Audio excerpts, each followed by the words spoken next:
Good evening.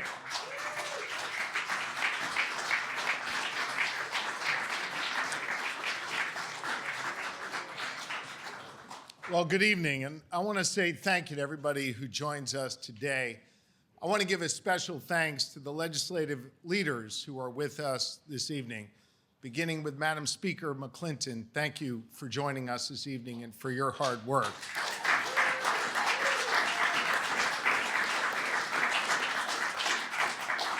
I want to say a special thanks to Chairman Harris, who took us to church on the floor this morning when you spoke about the budget so beautifully. And I want to thank Leader Costa and Chairman Hughes for your outstanding work in the State Senate. Thank you very much, gentlemen. And I want to give great thanks to a man I have known for 2 decades who has been a dear friend and an outstanding leader for the House Democrats and who was the primary negotiator for the House, and that is Leader Matt Bradford. Thank you. Thank you.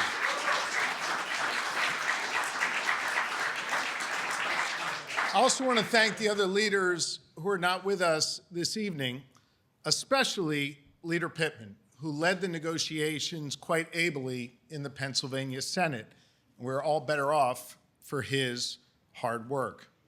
I want to thank the dedicated staff in our administration and from the legislature who worked extremely long nights.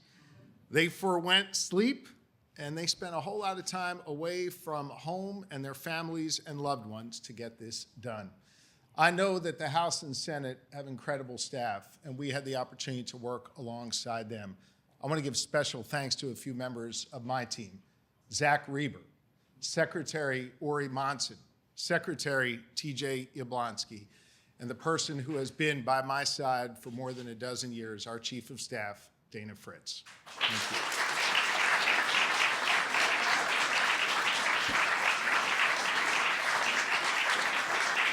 Throughout this process, everyone came to the table with a willingness to have hard conversations, find compromise, and get stuff done. We trusted one another, and we listened to one another, and we understood one another. This budget is a major victory for the people we were all elected to serve, the good people of Pennsylvania. You know, I spent a lot of time outside this building in Pennsylvanians' neighborhoods and towns, listening to them. And while the landscapes may look different, people from all different walks of life, from rural, urban, and suburban communities, folks basically want the same 4 things. They want good schools for their kids and grandkids. They want safe communities. They want economic opportunity. And they want the real freedom to chart their own course and the opportunity to succeed right here in Pennsylvania. This bipartisan budget that I am about to sign delivers on all 4 of those common sense Pennsylvania priorities. So let's start with education. Last year, the court ruled that all parties have to come together to deliver adequate and equitable education for our children. We began that work in our first budget when we delivered an historic amount for our public schools. This budget continues that progress and goes a hell of a lot further. This budget, for the first time ever, will invest over $11 billion in K-12 public education here in the Commonwealth of Pennsylvania. Now, let me put that in some perspective for everybody. That is $1.1 billion more than we invested last year, a record amount. But we're not just delivering more funding. We're also fixing how we drive that money out to our schools. Consider this: 65% of all of this new money to our schools will be driven out under a new formula that drives those dollars into the districts that need it most, the districts that have been chronically underfunded. That's never happened before. Advocates and some elected leaders, including the 3 leaders who sit before me this afternoon, this evening, Well, they have fought for that formula for decades. And you know what? Together, we got it done. This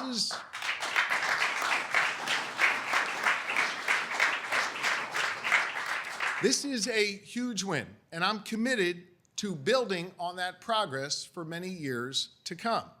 On top of that, on top of the dollars that just flow to our schools, guess what? Kids are still going to get free breakfast when they show up for school in the morning. Students are still going to get the mental health supports that they need to succeed. And we're going to continue to invest more resources in repairing and upgrading our schools and our school infrastructure so that our schools are safe year-round. But our investments in education, they are not confined to just K-12 classrooms. We're also making sure that our students get a great start by delivering meaningful increases in early childhood education, including pre-K, counts, and Head Start. And as those kids enjoy their summer breaks right now, and some of them begin their life after school, we're making sure they have safer streets and safe communities to live in. This budget builds on the progress that we made last year, providing funds to hire an additional 400 state troopers across Pennsylvania. All told, on our collective watch, that means 800 new state troopers that we have funded over the last 2 years. And we're investing more in PSP to help them modernize their vehicle fleet and implement common sense public safety initiatives like body-worn cameras now being deployed all across the Commonwealth of Pennsylvania. And it's not just with PSP. We're also investing in the well-being of our corrections officers to create a better environment for them and for those behind bars in our prisons. We have to invest in well-trained, well-equipped law enforcement. But hear me on this. We also have to invest in our communities and the folks on the ground who are doing the violence prevention work every single day. That's why we secured a 40% increase for violence intervention and prevention initiatives that includes $11.5 million in new funding for after-school programs to keep kids safe and off the street and provide them real opportunity going forward. That investment will complement the work Lieutenant Governor Davis will lead through the Pennsylvania Office of Gun Violence Prevention. The LG has experienced firsthand the impacts of gun violence. These initiatives were priorities of his, and we fought hard to make sure they were in this final budget that I am about to sign. Listen, Pennsylvanians should be able to walk down the street in their neighborhood, free from fear. I've walked down those streets with Chairman Hughes. We know that people crave that safety, and we're delivering on that promise to them. They deserve to both be safe and feel safe in their communities, and we're delivering for them. Our budget also delivers opportunity, economic opportunity. For the first time in 20 years, we have a strategic plan to grow our economy, to foster innovation, create jobs, and to compete again. Since day one, we have been aggressively pursuing companies, and we've been winning. But as I've said, in order to win more of these deals and create more jobs and more opportunity, well, we have to invest. You've heard me talk about this. And this budget does exactly that, with massive new investments in economic development that will create economic opportunities for communities all across Pennsylvania. From a new initiative to invest $20 million in our main streets, to millions in marketing to drive our tourism industry and set folks up for their own great American getaway right here in Pennsylvania. From innovating on our farms to taking vacant land and turning piles of abandoned dirt into real jobs. Crucially, it makes an unprecedented $500 million investment in site development so we have pads ready for businesses that want to come here to Pennsylvania. These unprecedented investments will help us execute our economic development strategy. We're creating real opportunity, not just for our businesses, but for Pennsylvanians who need a little bit of extra help. We've been laser focused, all of us here, on cutting costs for seniors and families to give them more freedom and more opportunity in this economy. Last year, we cut taxes for seniors for the first time in 2 decades, and we passed an historic tax cut for families with children in childcare.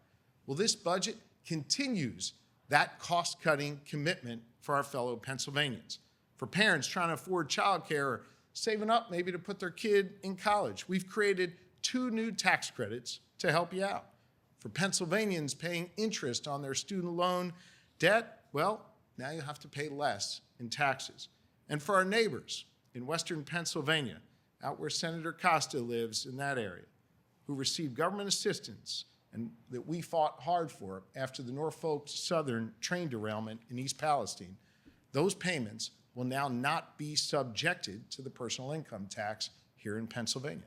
That's on top of our continued commitment to continue to cut the corporate net income tax in Pennsylvania and make us far more competitive in this economy. And for the first time, we have a major expansion of the net operating loss deduction to catch up with 40 other states across the country and help startups right here in Pennsylvania get off the ground and compete.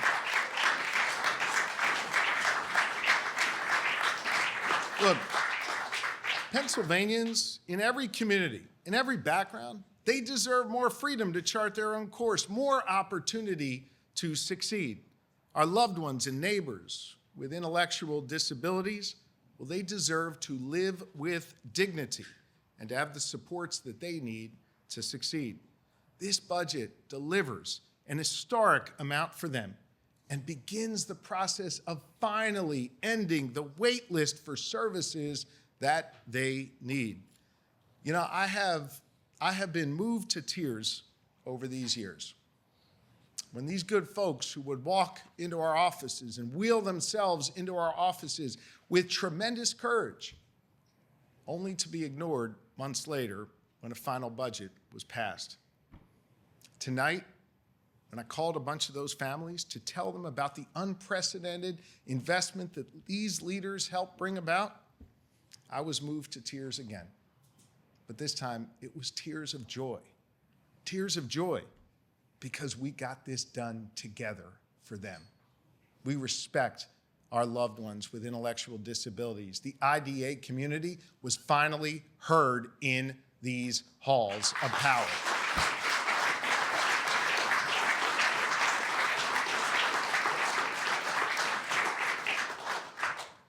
Our veterans deserve more opportunities. So we're building a new outreach center at Fort Indian Town Gap. Those struggling to find housing deserve more opportunities, so we're increasing the fair funding cap to help build more affordable housing and apartments. And we are making sure that folks who are facing eviction, well, they now have access to legal representation so they get a fair shot to stay in their homes. Freedom and opportunity comes when you have access to quality, affordable health care, no matter where you live. That's especially important in our rural communities.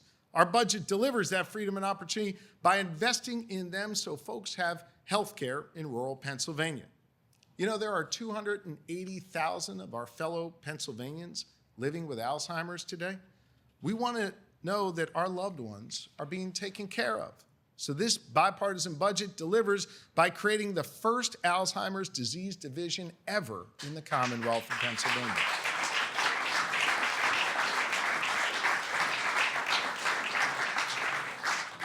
Even for those behind bars, we know we have a responsibility to give them an opportunity to both pay their debt to society and turn their lives around. This budget does that by funding medicated-assisted treatment for prisoners because, hear me on this, I've said it before, I'll say it again, addiction is a disease, not a crime.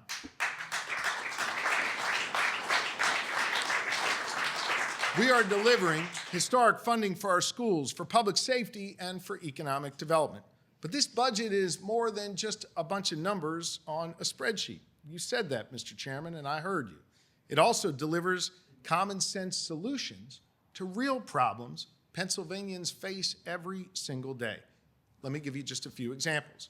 For the last 30 years, we've been playing a game of subtraction when it comes to higher education. But this year, thanks to the incredible work of Chairman Schweier, who joins us today, the chairman of the House Education Committee,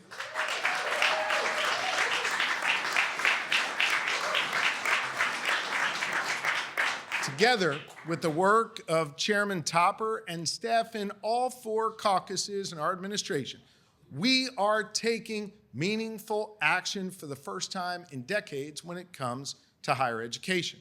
We're creating a state board of higher education to finally coordinate higher ed in Pennsylvania and collect real data about what's working and what's not, so we can meet the critical workforce needs and ensure higher ed serves as an economic driver for generations to come. And this budget establishes a performance-based funding formula for our state relateds, so taxpayers will have confidence that the investment they're making will lead to even better outcomes.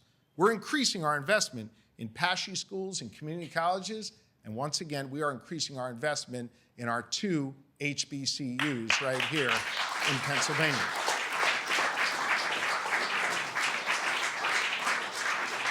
We are committing more resources to scholarships to make college more affordable and encourage students to pursue in-demand careers. We're investing state funds in nursing apprenticeships for the first time ever. And we saw how many people applied last year when we made the student-teacher stipends available for the first time. 4,000 people applied in just the first few hours. So we're doubling the amount of resources going to that initiative so we can get more teachers into our classrooms and make sure student teachers are fairly compensated for their hard work. You know, as I've traveled across Pennsylvania, I've heard loud and clear from business owners that one problem they face in government is a whole lot of red tape. Well, my administration has made it a priority since literally day one to move at the speed of business. We have made tremendous progress. Consider this, the day I got sworn in, it took 8 weeks to get a business license in Pennsylvania. Today, it just takes 2 days. And now, we are building on that progress with permitting reform that will allow us to move even quicker. Permitting reform.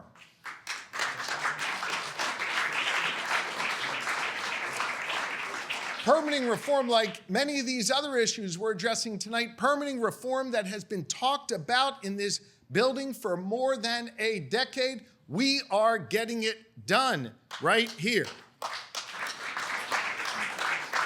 Now, I want to be clear, just because we're moving quicker doesn't mean that permits become rubber stamps.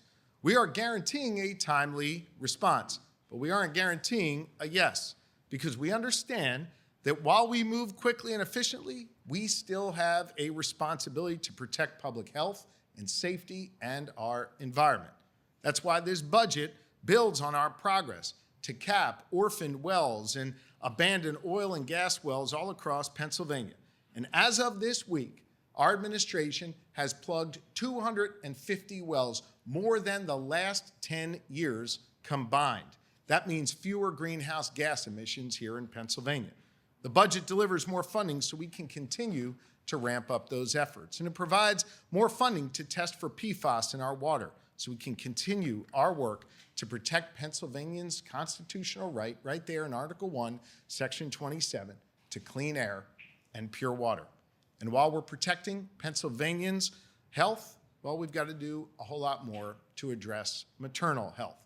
Last year, we put a bunch of money into studying and preventing maternal mortality in Pennsylvania for the first time ever. And as we were here celebrating that last year, Representative Cephas, the chair of the Women's Health Caucus, she celebrated and then she gave me the side eye. And when she gave me the side eye, she was there to tell me this was just a down payment. This was just a beginning. Well, I heard Representative Cephas, and that is why we have doubled our investment in maternal health here in Pennsylvania.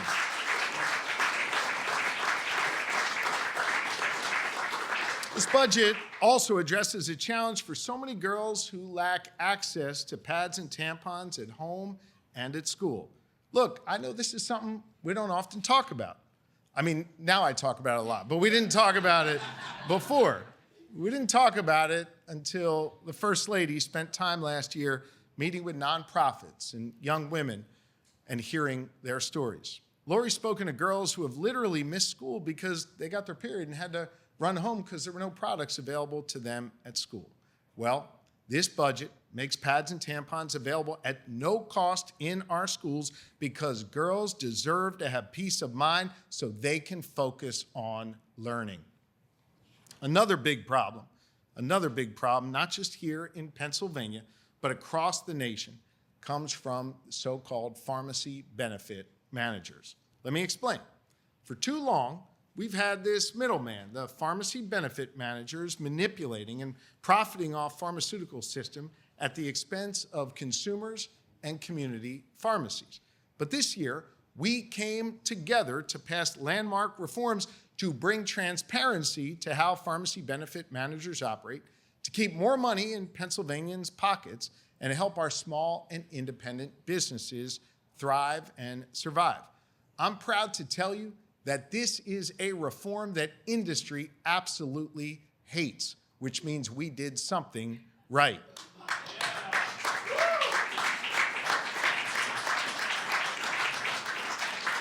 And by the way, here's a reform that folks will like. Thanks to this budget, you'll be able to get your high noons and your statesides made right here in Pennsylvania at your local grocery store or your local gas station. That is real freedom right there. And it's important to note that we made that reform while also protecting the taxpayers and supporting our state workers.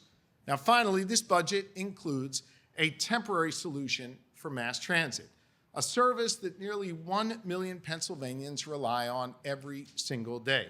Major employers count on trains and buses and trolleys to get their employees to and from the office. And our seniors depend on shared rides for 2.6 million trips every year, especially crucial in our rural communities. We secured an additional $80 million for our public transit system in this budget. But hear me on this. That is just a start. Myself, Leader Bradford, Senator Pittman, we are all committed to returning in the fall and finding a permanent solution for mass transit across Pennsylvania. Now look, we have shown that we can come together and get stuff done for the good people of Pennsylvania. We are the only state in the nation with a divided legislature, and that requires all of us to compromise. That's exactly what Leader Pittman and Leader Bradford and I did at the table. That's the spirit that everyone brought to these conversations. To give a little bit, but to hang in there, to stay focused on making progress for the good people of Pennsylvania. And listen, when we do make progress, when we move the ball down the field, we should celebrate that. We should be proud of that, particularly in these polarized times where a lot of folks feel like nothing's getting done.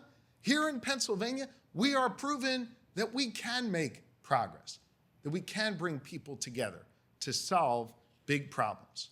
Look, no one in the room got everything that they wanted. And there were some things we didn't get done this time that we're all going to come back and fight for next time.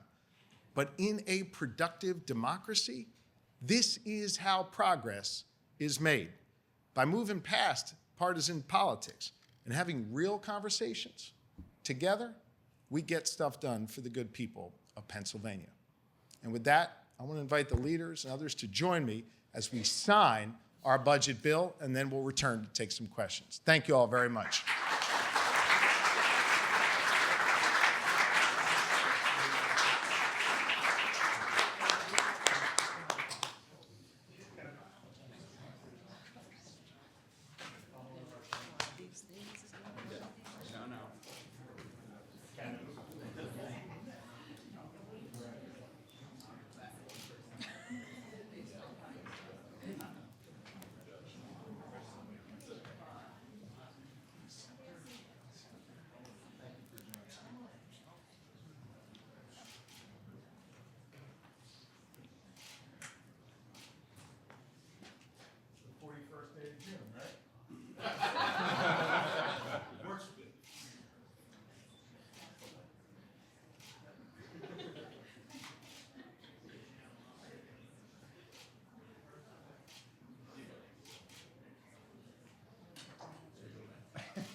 answer some questions. You all can hang out right here. Governor's just gonna ask questions.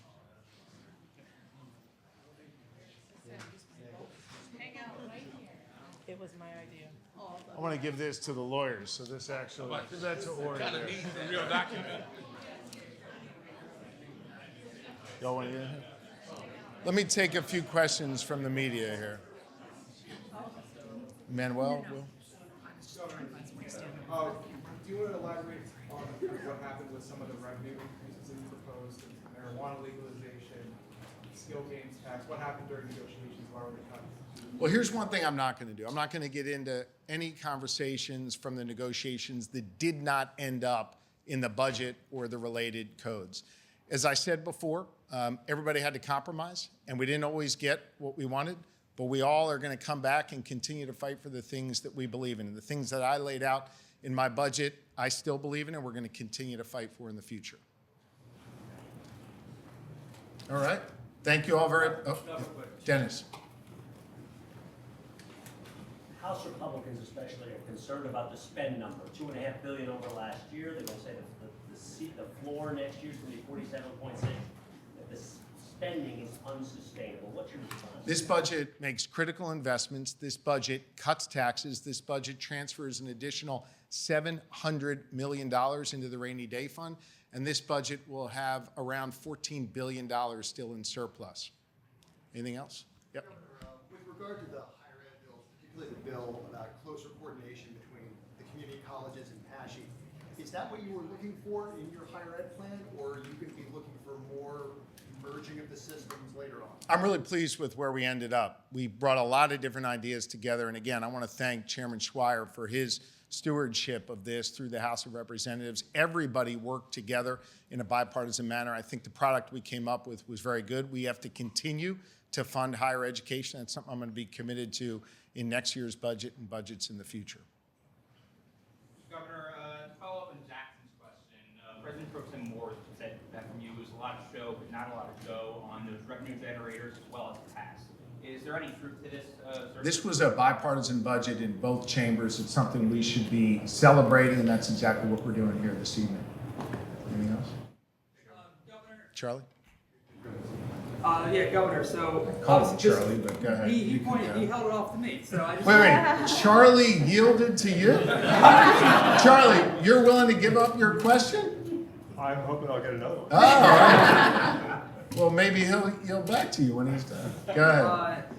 Just curious. So we had the school funding ruling. You have a first year of Yeah. down, but House Democrats had a plan for 7 years to try and get schools up to where they need to be. Do you have a plan for how to get us to? Yeah, we further budget along? 1 year at a time, and we're going to continue to build on the progress that we made. This is a beginning, not an end. We're going to come and build on this progress that we made. You want to yield to Charlie now? Yeah. Go ahead. Well, you spoke a lot about the compromises that were involved, and I was just wondering if you could say, for you, was there anything that stands out as the one or two hardest compromises that you had to swallow hard on? Everybody worked really hard. Everybody was honest. Everybody was forthright, and everybody made compromises, myself included. And I'm proud of the result. Compromise yielded progress. All right. Thank you all very, very much. Appreciate it. Good job.